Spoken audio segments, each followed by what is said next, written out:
Seja bem-vindo ao canal Estranho na Verdade.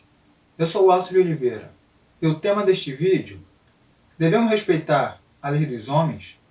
Bom, a resposta para essa pergunta é simples. Sim, devemos respeitar a lei dos homens.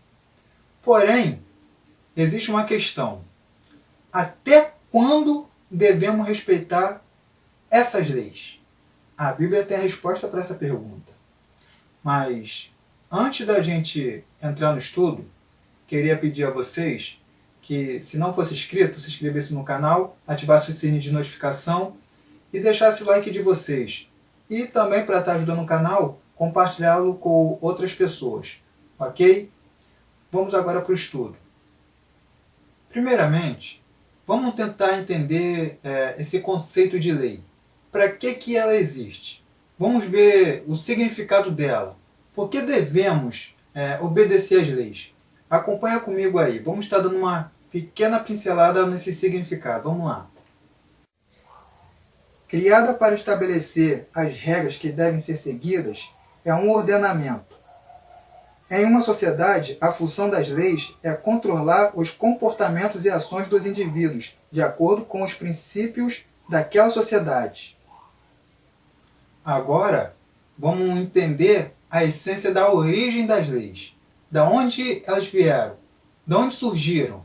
Quais foram os primeiros, os principais? Quem trouxe o primeiro conceito de lei sobre a Terra? Vamos estar dando uma olhadinha também. Vamos lá. E antes mesmo que o dilúvio caísse sobre a Terra, muitas civilizações já era considerada uma superpotência daquela época, na engenharia e na organização. Registros históricos e arqueológicos nos apontam que os primeiros conjuntos de leis constituídos sobre a Terra viriam entre os sumérios, uma superpotência lá da Babilônia. Com a criação desses códigos, a Mesopotâmia nunca mais foi a mesma, influenciando até mesmo nos 10 mandamentos. Você sabe quem é a pessoa que estaria por trás disso tudo? Ele mesmo, Hammurabi, ou Rei Hammurabi. O Código de Hammurabi possui 280 artigos e era baseado na Lei de Talião, Castigo Antigo, que preconizava o princípio do olho por olho, dente por dente, ou seja, o indivíduo julgado e sentenciado pagaria pena similar ao crime realizado. No exemplo do artigo 196, se algum nobre furasse o olho de outro nobre, também teria o seu olho furado. No artigo 198, se um nobre furasse o olho de um pobre, pagaria com uma soma em dinheiro. Assim percebemos que o Código de Hammurabi privilegiava os nobres. Se vocês quiserem se aprofundar ainda mais na história do rei Hammurabi e dos sumérios, eu vou deixar um link aqui embaixo aqui na descrição aqui, e nos comentários de 2 canais que eu assisto, que seria o Observatório 7 e o canal Evidência de Rodrigo Silva. Dá uma visita lá que vocês vão gostar, ok? Agora que você já sabe o significado e a origem das leis, eu vou estar lendo agora o capítulo 13, do 1 ao 3 de Romanos, para a gente poder estar entrando em algumas questões. Vamos lá. Toda alma esteja sujeita às autoridades superiores, porque não há autoridade que não venha de Deus, e as autoridades que a foram ordenadas por Deus. Por isso, quem resiste à autoridade, resiste à ordenação de Deus, e os que resistem trarão sobre si mesmo a condenação, porque os magistrados não são terror para as boas obras, mas para as más. Queres tu, pois, não temer às autoridades? Faze o bem, e terás louvor dela. Essa passagem torna as coisas bastante claras. Devemos obedecer todo o governo que Deus põe sobre nós, pagando imposto, seguindo as regras, demonstrando respeito e etc. Se devemos respeitar a lei dos homens, que posição nós devemos tomar se fosse sancionado a pena de morte no nosso país. Ou o casamento entre pessoas do mesmo sexo. Armar o cidadão, né? Se essa lei fosse sancionada, de todo cidadão andar armado. E é na história de Daniel que esse conceito começa a tomar um outro rumo. Eu vou resumir um pouquinho a história de Daniel para vocês. Se encontra no livro de Daniel, capítulo 6, tá bom? Vamos lá. A história é o seguinte. O rei Dário, ele promulga uma lei que durante 30 dias ninguém poderia fazer petição nenhuma a homem ou a Deus. Quer dizer, não poderia fazer oração a ninguém. Porém, Daniel, ele é surpreendido e pegam ele orando ao nosso Deus vivo. Por consequência disso, ele foi destinado à pena de morte daquela época, que era ser jogado na cova dos leões, né, para ser comido vivo ali. E o rei Dário teve que acatar essa ordem dele mesmo, não porque ele queria ver o mal de Daniel, queria ver a morte de Daniel. Porém, ele deveria fazer valer o seu edito, né? Então, no final, eu acho que todo mundo já conhece, né?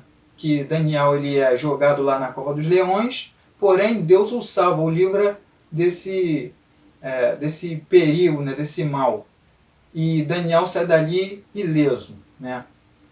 E na continuação, no mesmo livro de Daniel, você vai ver a história dos amigos dele, que seria Sadraque, Mesaque e Abednego. Eu vou também resumir a história desses 3 amigos.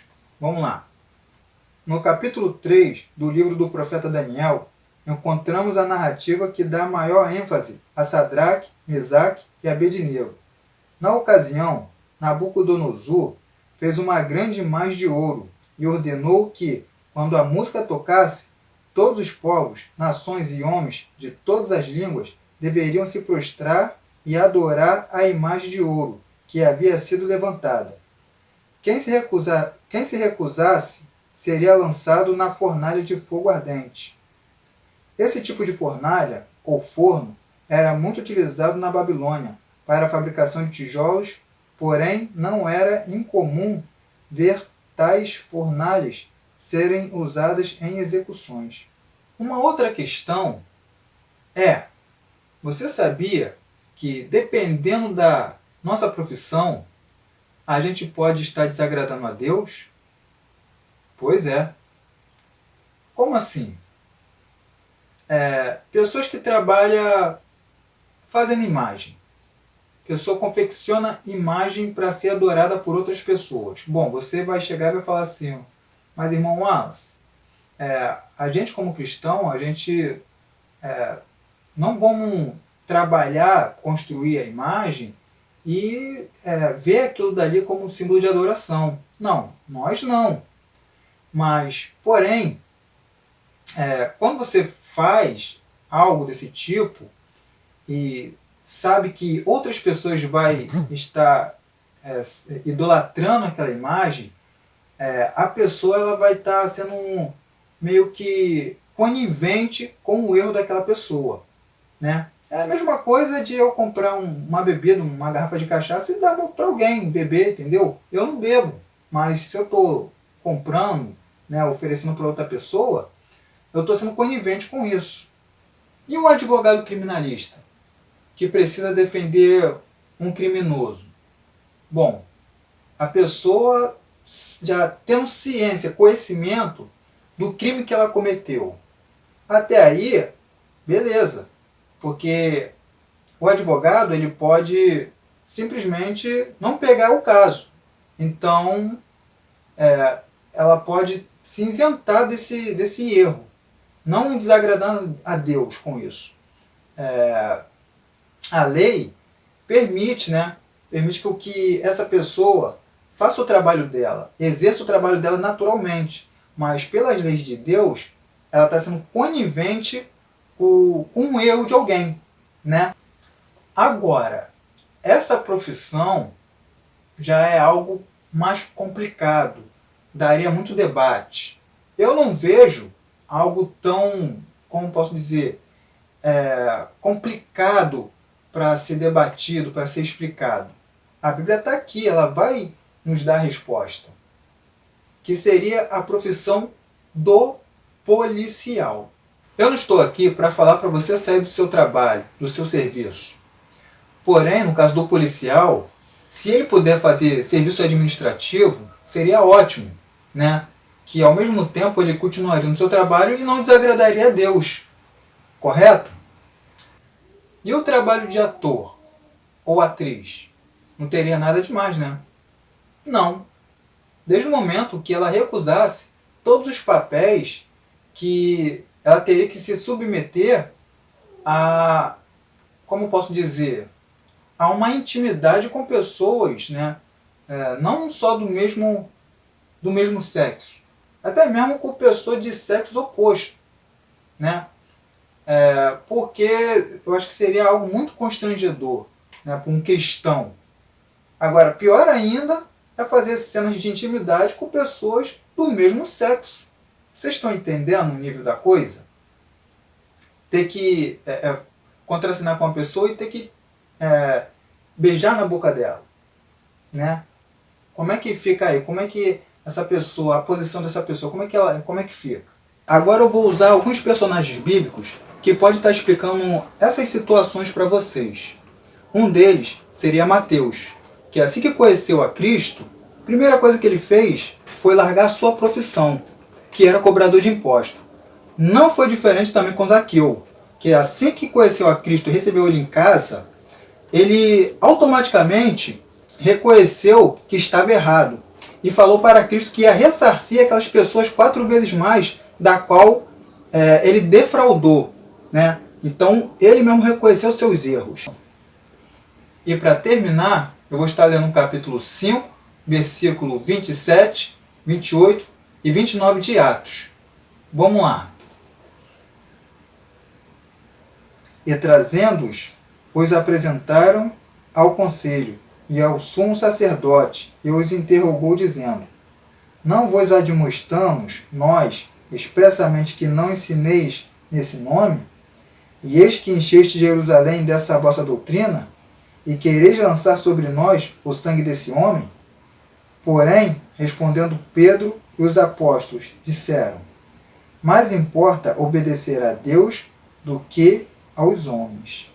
Tanto Paulo, Pedro, Daniel, Sadraque, Mesaque e Abednego, eles não seguiram as leis dos homens, mas sim preferiram seguir as leis de Deus. Então, desde o momento que a lei do homem ela quer sobrepujar, quer ficar acima das leis de Deus, nós como cristãos não devemos seguir essas regras, né? Não podemos seguir essas regras, porque nós devemos fazer a vontade do Pai.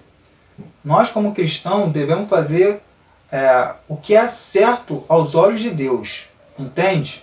É por isso que os apóstolos e todos os outros, nenhum deles deu ouvido às leis dos homens.